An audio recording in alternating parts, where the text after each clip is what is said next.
Hi, welcome back to Those History Twins.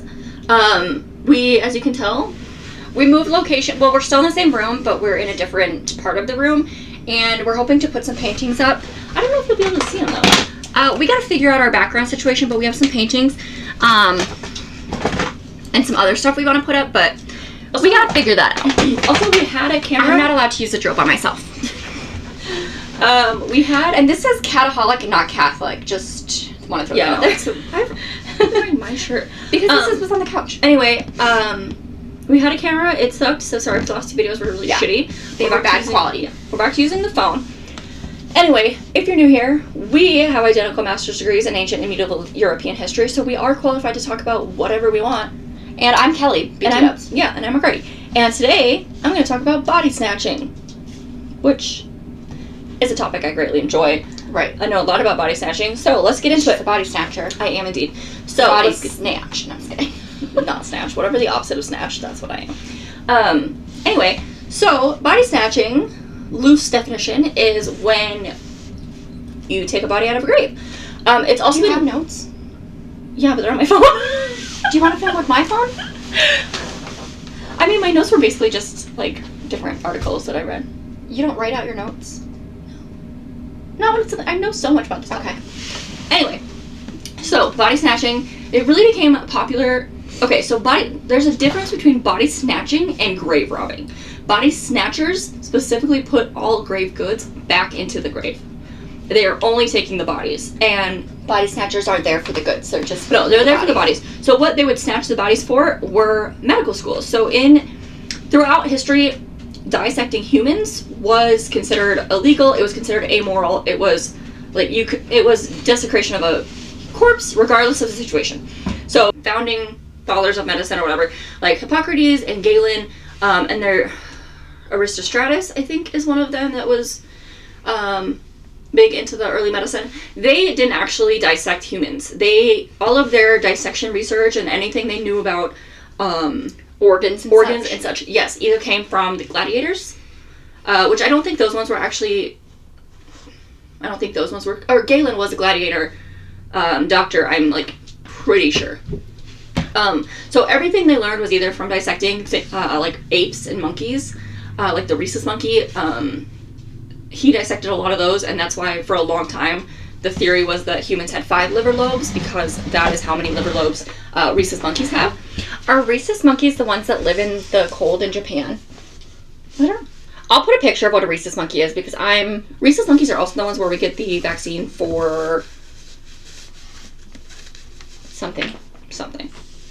Anyway, so they have that, but also a lot of medicine throughout time has been, because it's illegal to be digging into human bodies, has been like battlefield medicine. That's really how you get a lot of the knowledge, because they can see directly in it without it being illegal. Without breaking the law. Yeah, especially for like the gladiators and things where they're getting like eviscerated and what have you. Are you going to talk about vivisections? Yeah. Okay. Okay, so another thing they would do to get...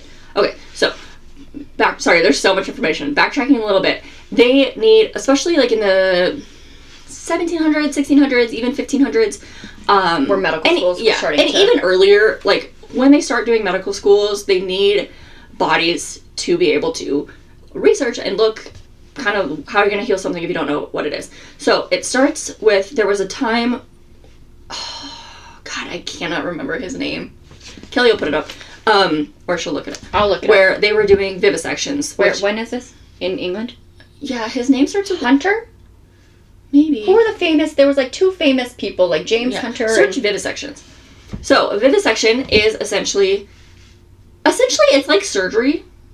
But they didn't have surgery yet. And I want to talk about barber surgeons. Is that in your... It's not, but we can talk about it. So barber surgeons... like, surgery used to be, like, taboo. They were like, no, we're not doing surgery. So, doctors did not perform surgeries. They didn't, take people's teeth out or anything. Actual barbers did. Yeah. Like, people who would cut hair, they would also do surgery. And that's why they're called barber surgeons. Yeah, it was insane. Nonsense, really. So, when we're starting to get medical schools, this is not going to be very date-heavy, because I don't remember most of the dates. What am I looking at? Vivisections? Vivisection. I would just look it up. Probably says it. His name starts with a V or an A.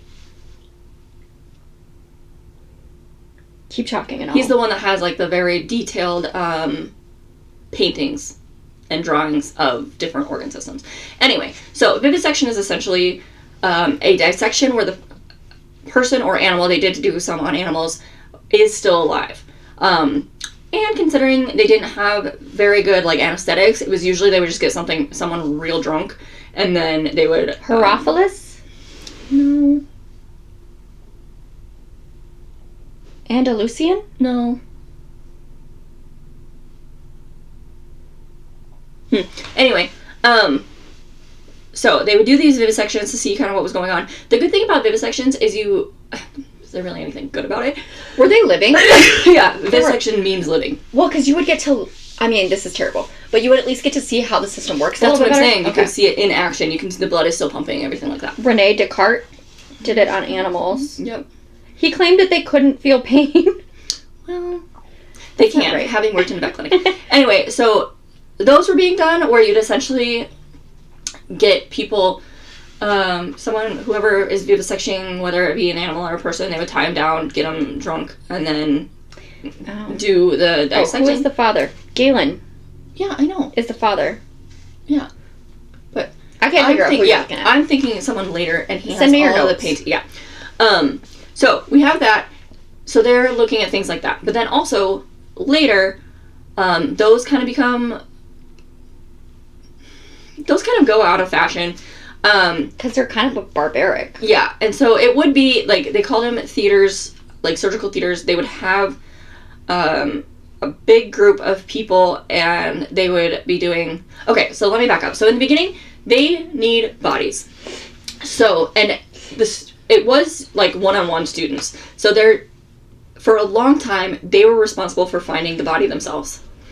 And The students were? The students. Like, if you want to dissect a body and learn off a body, you need to find the body yourselves. So there would become, like, a bunch of different groups of people they were called resurrection men. And they would go and body snatch these different graves. So one of the most popular, or, like, most famous resurrection men was a group. It was called Crook's Gang, I believe, and it was in England. And this is, like, during the Victorian age, right? Yeah, this is, like 1800s. 1700s. Like, a lot of this is coming... A lot of the knowledge that I have currently is coming later in that, like, more 17, 18, 1900s. But this has been going on for a while. So they would go... This little gang would go around, and they would body snatch for people and then sell the bodies. Because it was a pretty lucrative gig, because medical schools needed bodies. And so they also had a really good technique to... they had a couple different techniques.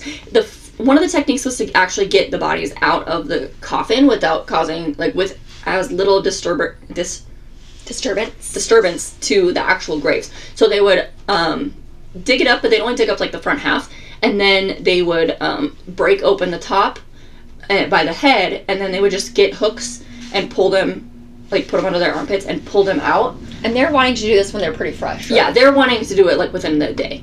Because A, the ground is already broken up, and so it won't be suspicious that it's dug up.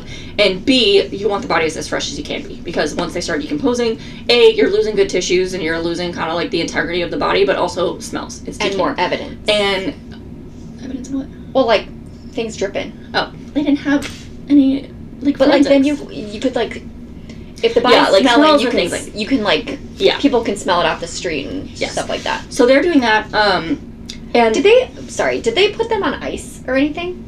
Or did they know that was a thing? Like, I don't know. Maybe, but I don't really know. They don't really have... I mean, they have ice. I don't really know. That's a good question. So then they would also use women to kind of scope out the areas, because it's much more... Women are less suspicious than men, just historically. Yes. And it's real. Yeah. That's why female serial killers get away with it a lot easier. Smarter. But, so they would have the ladies, and they would be, like, near the graves or at funerals or whatever. I don't know, like, what kind of proper funerals they're having. But any of those things, and they would listen and they'd be like, oh, this person's getting buried this day, or this person's at this grave. They would just, like, hang out. Yeah, hang out and kind of scope out the areas and see like when the gardener guy is going to be gone or whatever.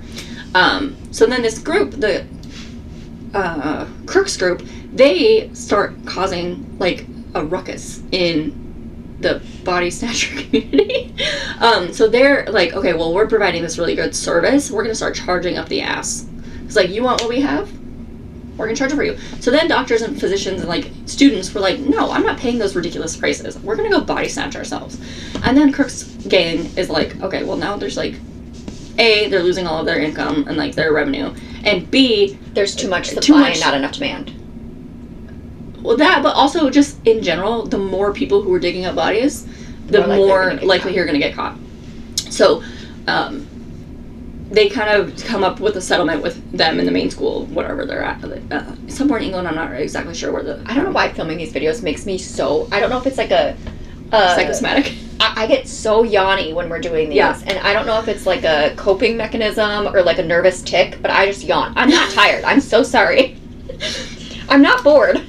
I don't know what it is. So there's another, and this one goes back a little bit further in the timeline. I don't know exactly like the timeline of these things. It's all just kind of a jumble. And the timeline doesn't really... We had a history teacher in college that said dates don't matter as long as you know what happened. And how they affected You can always look up the date. Yes, and how those concepts / events affected other things. So there's also these, it's like a pretty famous serial killer duo where they're in England and they owned this inn, and one night one of their patrons died, and they're like, well, what the fuck am I supposed to do with this body? And so in order to get rid of it, they were named Burke and Hare, were their last names. And if you Google it, like, there's a lot. It's a pretty well-known circumstances, but they went and they're like, I don't know what to do with this body, so they sold it to the medical school. And then they had a little business where people would come to... The first guy died naturally. Then people would come to their hotel and they would kill them so that they could sell their bodies to... Because they were making more money than the actual hotel. So they did that for a while until they got caught. And then presumably they were both hanged. I'm pretty sure that's what happened. But anyway, then because it was such a big problem, especially a lot of this is in England, it does spread to the United States once the United States gets more into that medical thing, and that's more of like the mid to late 1800s and early 1900s that really becomes a problem in the United States. And they were probably doing this in England and Spain and all of the other or not England, they're doing it all over. Other places in Europe. Yeah, they're doing it all over. But what I know about it is in England, just because that's a prominent place that I studied about. They were also doing it in China and all kinds of places. But I know about. Do you think it was illegal in other cultures? Like, see, I don't know. I did look at one of the China things, and most of the body snatching that was done was not for medical reasons. It was for like those I don't remember what they're called, like afterlife marriages. Oh. Where like if someone dies, you find bones from another gender and have like weddings for them to have whatever in the afterlife. I don't know too much about that. Again, my area of knowledge is more into in Europe and England. So, body snatching. So it becomes such a problem that the English government gets an act of parliament, and it's like, okay, and I think it's maybe 1848. I don't really remember. I think that sounds right to me. They have an act that says criminals can be dissected. Actually, the act I'm thinking of says that donated bodies can be dissected. Prior to this, there was an act that said criminals who were executed could be used for medical research. Like autopsies and stuff? Yeah, they could be used for dissection because they had committed a crime against the crown. Just because you don't have claws doesn't mean you can scratch the couches. So that's kind of how the government kind of worked around. They're like, okay, there's way too many people getting body snatched, and this is like not a good look. So they change it so that donated or criminals could become dissected. So that goes on for a long time where it's just the criminals. But again, there's only so many bodies. And there's a lot of students. So eventually they stop doing one-on-one student like dissections, and they start doing it in the big theaters where they have like one doctor, and then all of the students are watching the doctor perform these dissections. I think even now they still call the operating room in England. Excuse me, they call it a surgery theater. Yeah, they do. Or the operating theater. Yeah. So they're doing that, and then the act of parliament, the one I was thinking of is one where they said, okay, donated bodies, because there's never enough bodies. Even now, there's like never enough bodies for the amount that they need. So I'm gonna donate my body to science. Me too. Well, I have a contingency plan. Yeah, depending on how I die. So how I die matters. If I die of natural causes, you can just cremate me. If nothing is suspicious, I think regardless of if it's suspicious or anything, even if I die, I could probably be donated. So that would be fine. And we have a medical school in town, so yeah. If I die of a medical mystery, donate me to science.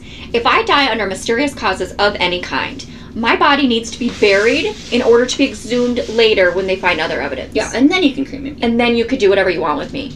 But I do not want to be buried unless I'm under suspicious circumstances, because I will be exhumed and justice will be served. Yes, Bones will get out here and she'll do it. Yeah. Temperance Brennan will come and look at my bones. Yeah, she will. Anyway, so then donated bodies, again, just the demand is so high.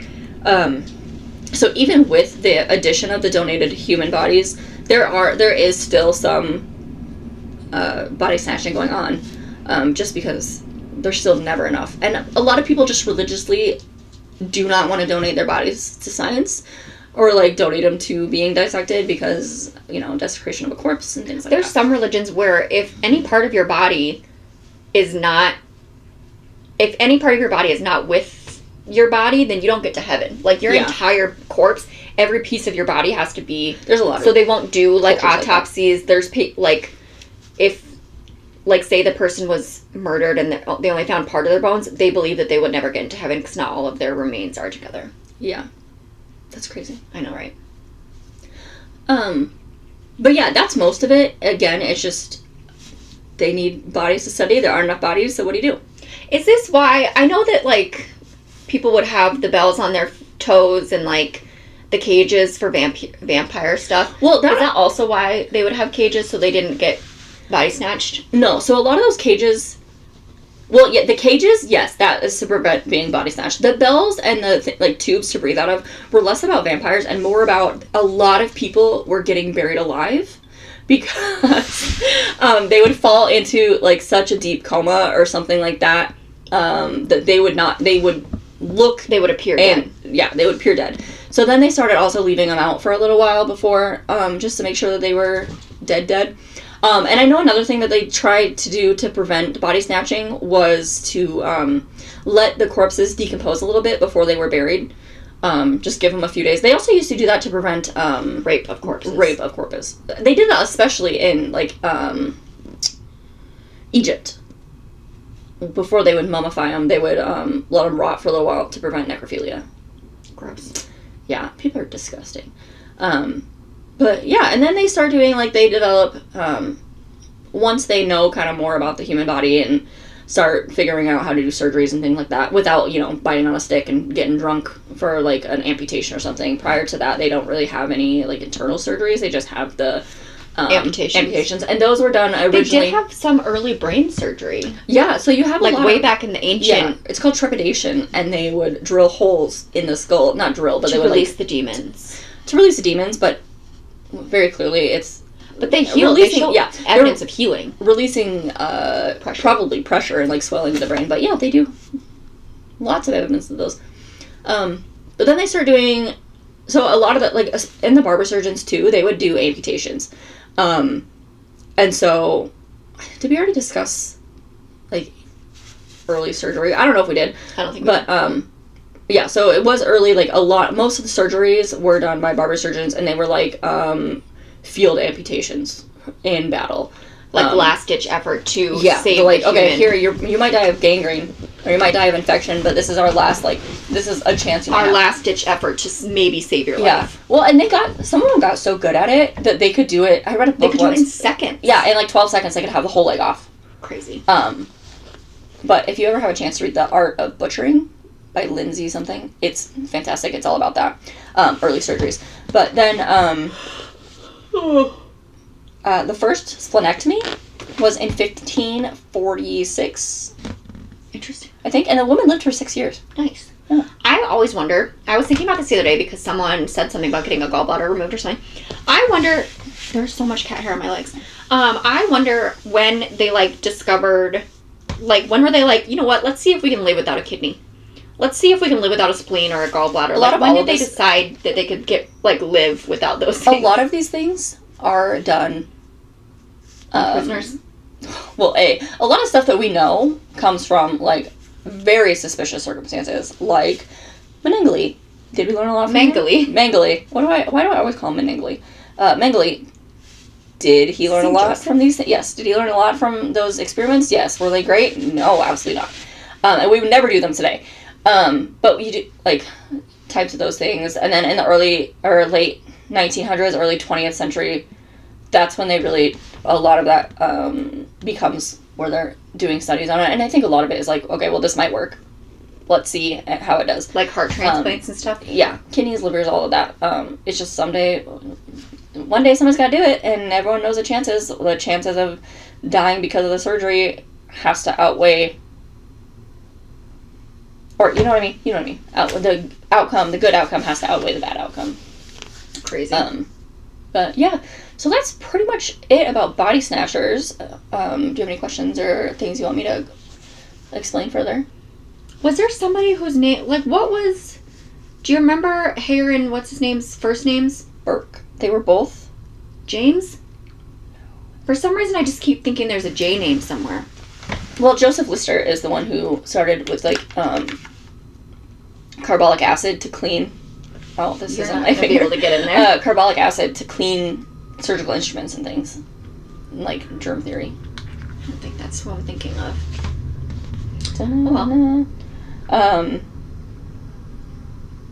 don't really have anything. I think that was interesting.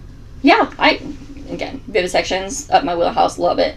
Love learning about body snatchers and all of those different types of things. Remember in the history of medicine, we learned about that guy with the paintings. Or not paintings, they were like drawings of the human body. And Is it the Vitruvian Man? Was that it? No. But I think that's Leonardo da Vinci. That's Leonardo da Vinci. But I don't think that's right either. I don't think Vitruvian is... Vitus? Is he the one with the skin? Yes. The skeleton that's holding his skin? I believe so, yes. I cannot recall. Yeah, I don't know either. Just type in skeleton holding skin painting. Famous skeleton holding skin painting. William and William. They killed at least 6 people. William Burke and William Hare. Yeah, they killed at least 60 people. To Robert Knox was the doctor that they killed him to. It's a well-known case, so if you want to listen or like look it up, there's literally everyone has done videos and stuff on it. But yeah, interesting topic. If you have questions, comments, or concerns below, or put them below, and I can reach out with more information if you want to, or if you want me to do like a part two with like specifics. Questions answered. Yeah. Again, if you have topics you want us to cover, put it in the comments. Like even if it's small things, because Kelly's really struggling to find her next topic. I want to know. Rut. Yeah. So we want to know what you guys want to hear about, so we can tell you. Also, we're still at like 48 subscribers, so we're on TikTok, so follow us over there. We are hopefully going to get this like library situation figured out, like our setup and stuff figured out, so it's not just a blank wall. We got these chairs at a hotel liquidation furniture store for like $25, 37. I don't know. It was like $100 for everything that we got. Anyway, I think I want to film the process. I should have done it when I was cleaning this, but I didn't. I wanted to keep watching the podcast that I was watching, but so I think I'm going to film that and put it up on YouTube and on TikTok, just because I think it'd be fun, and then I actually do it. So. We are on Spotify too, but I have been so bad at uploading on Spotify. Do we have any people that listen over there? I don't think so. Sure. So anyway, all right, that's it. That's all I have. That's all I got. And hope you enjoyed it. Sweet. Like, comment, subscribe, do all the things. Yeah. Have a great day. Bye.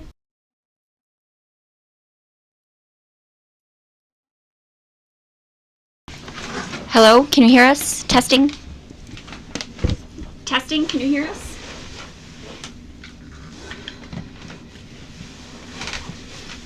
Ugh. Okay. Thumbnail? I can't figure out how to do a thumbnail still. Okay. I still can't figure that out. Then let's just pause. Hi, welcome back. If you don't know, or should I say welcome back to those history twins? Yeah, welcome back to those history twins, and then we'll say something about our new location and how we're snazzing it up. Hi, welcome back to those history twins.